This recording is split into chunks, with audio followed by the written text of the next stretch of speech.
Hello, this is Mark Smith with Family Tree Counseling Associates, and I'm going to be speaking with you today on Got Shame? 5 reasons recovery from shame will make your life a lot better.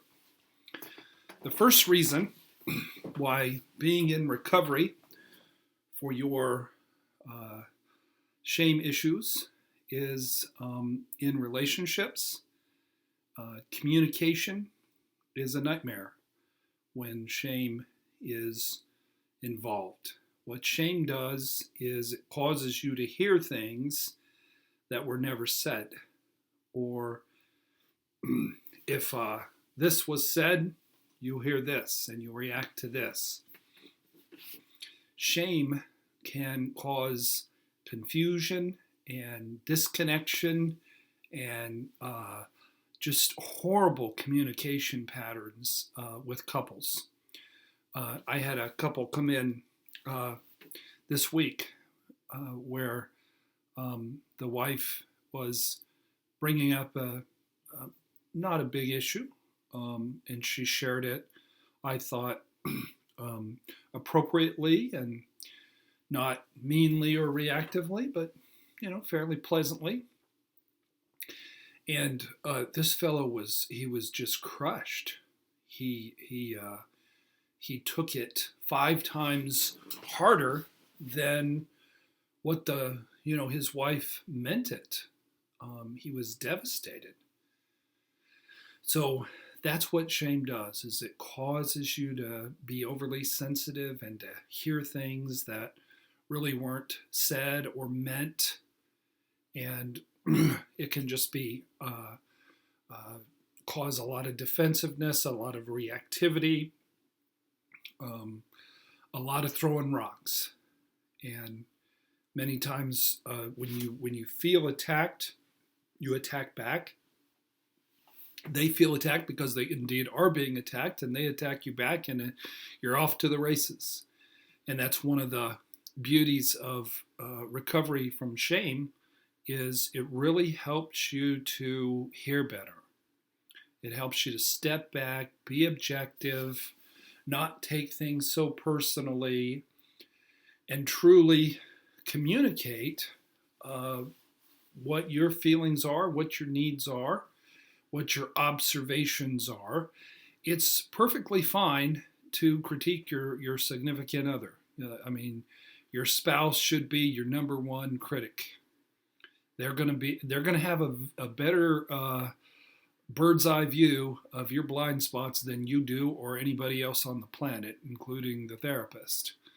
So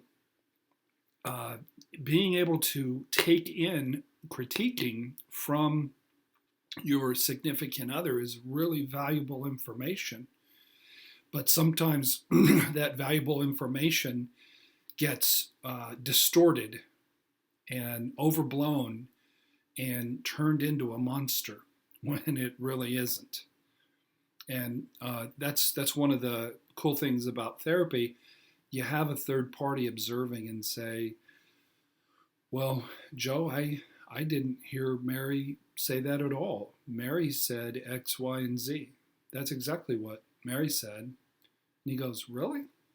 He's surprised that Mary wasn't viciously attacking him because that's what he heard.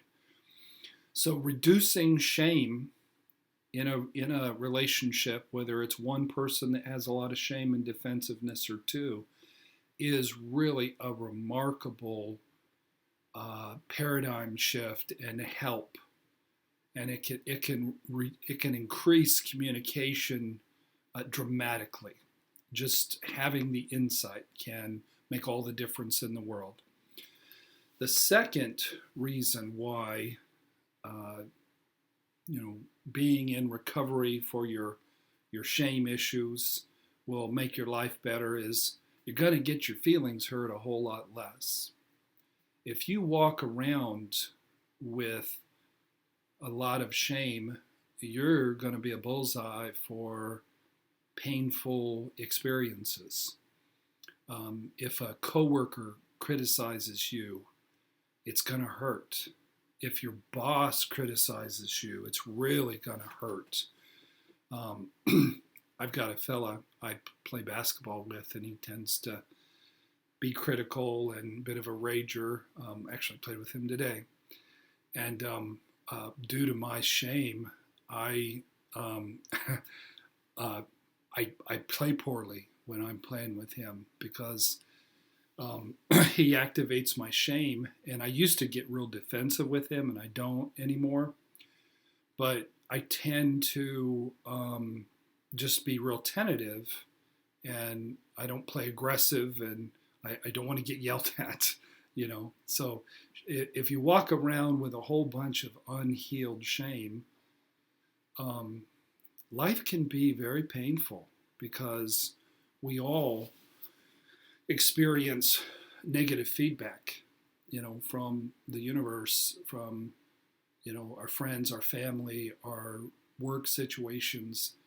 And it's good to hear it and to take it in, but not to be crushed by it, especially if it isn't accurate, you know. So that's something that it's almost like you're a bull with a big ring in your nose, and somebody can come along and control you.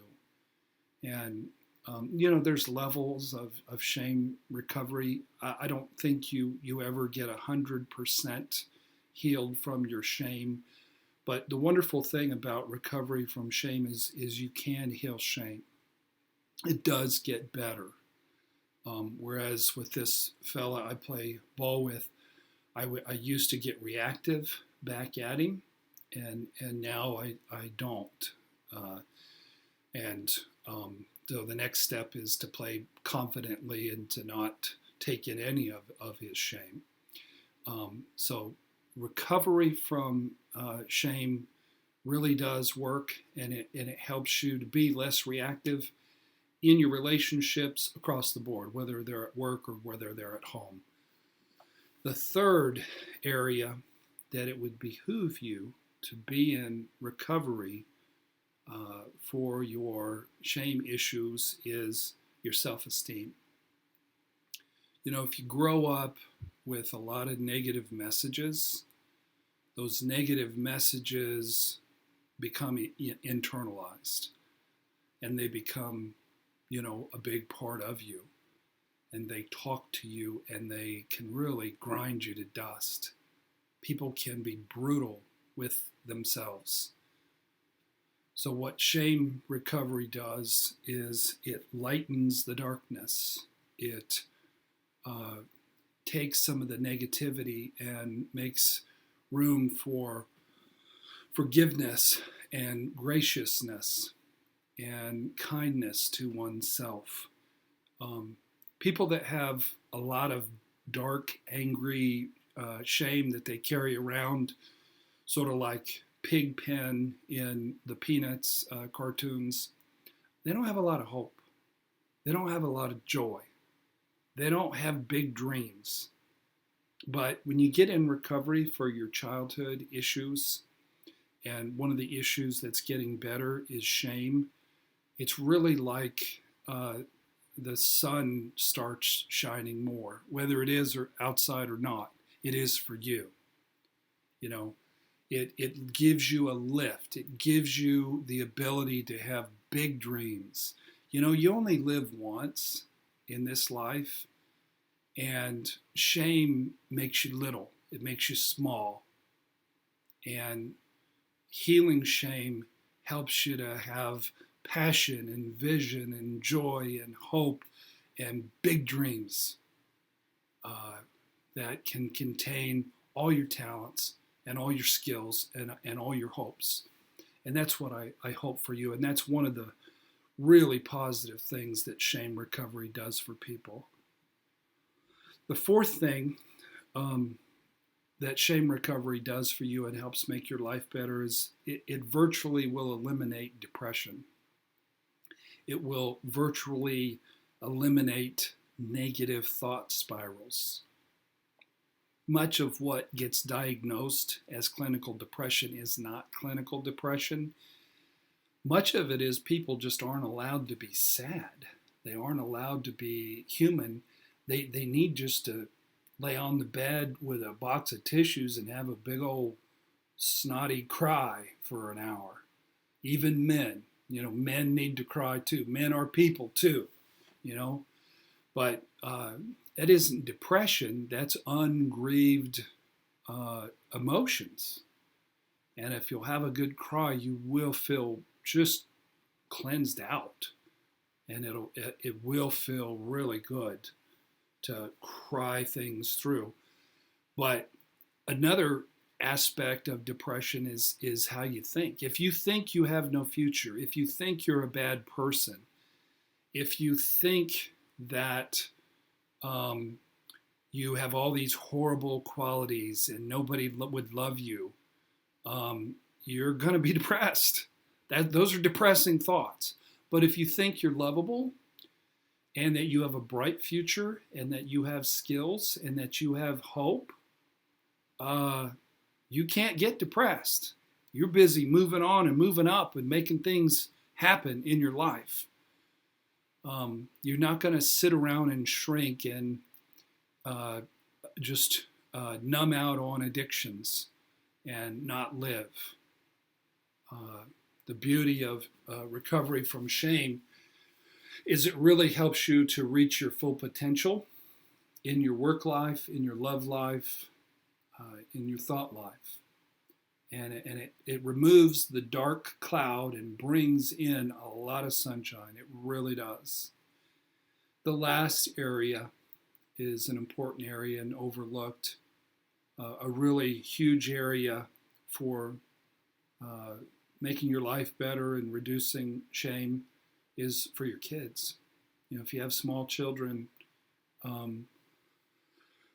if you have shame, they're going to have shame.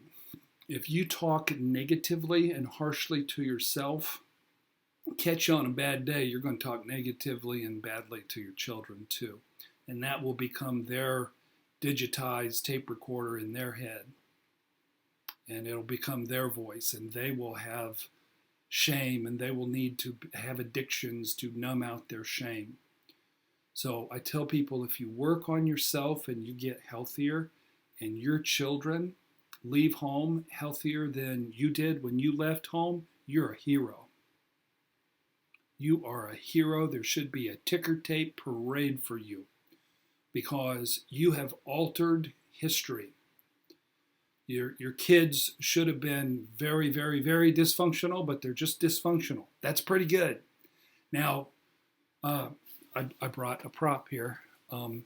These are my kids. Put it where you can see it. My son is 23, and he works in San Francisco, lives in Chinatown. He's doing awesome. And my middle daughter is very creative and artistic, and she's 21 and happy to be 21. She's at IU. And then the youngest daughter is 18, and she is also at IU, and she's studying social work. And my middle daughter has shifted majors a little bit, but she's trying to find out who she is. But they're all doing awesome. They all are happy and successful and thriving. And when I was their age, I was a mess. I was just a ball of addiction and shame and unhealed emotional wounds and lack of entitlement. I'm so grateful to have had the opportunity to get as healthy as I have. And that's been a modest level of, getting better, but it really has made a huge difference in my life and in my kids' life. And it will for you too. So as you get healthier and you work on your issues, that'll spill over on your kids, and your kids will leave home healthier than you ever thought about being when you were young. And that will give them a leg up on life. So there's many wonderful reasons to be in recovery for shame. And again, it will help your communication with your significant other. It'll cut down on the fights. It'll cut down on the crazy. People say, Well, we just fight about silly things like the toothpaste lid, on the toothpaste, or taking out the trash, or loading the dishwasher. That's not really what people fight about. They generally fight because somebody's either being aggressive or defensive, or there's some of both going on about the dishwasher. It isn't about the dishwasher, it's about how you're communicating, and much of it has its roots in this issue of shame. You will get your feelings hurt a lot less often. You will have higher self-esteem. You'll eliminate depression almost entirely, and it'll be a great blessing to your children and to your children's children. So I want to encourage you to learn more about your issues, learn more about shame, and a good way to do that is to download my book that just came out today, as a matter of fact, my book, Healing Toxic Shame Through Recovery. And it's available, and I'll put a link there for you. But the more you know about your shame and where it came from and how it's rooted in your childhood, the better off you're going to be. Insight helps you to be objective. It helps you to step back from the conflict, and it will set you free. It really will. It'll help you then be directed to be able to address the wounds in your childhood. But you got to understand it first. So in this book, what I do is I define it from every angle in the first section. And then in the second section, I give 12 really interesting case studies of people that I've worked with through the years and their particular severe battles with shame. In the third section, I talk a lot about my own journey, my own wounds, my own shame demons, if you will. And then the fourth section talk a great deal about recovery and how recovery works and how you can lighten the burden of shame over time, let some sunshine in, and be a happier, more well-adjusted, more successful, better loving, better to be loved person, both with your significant other and your children.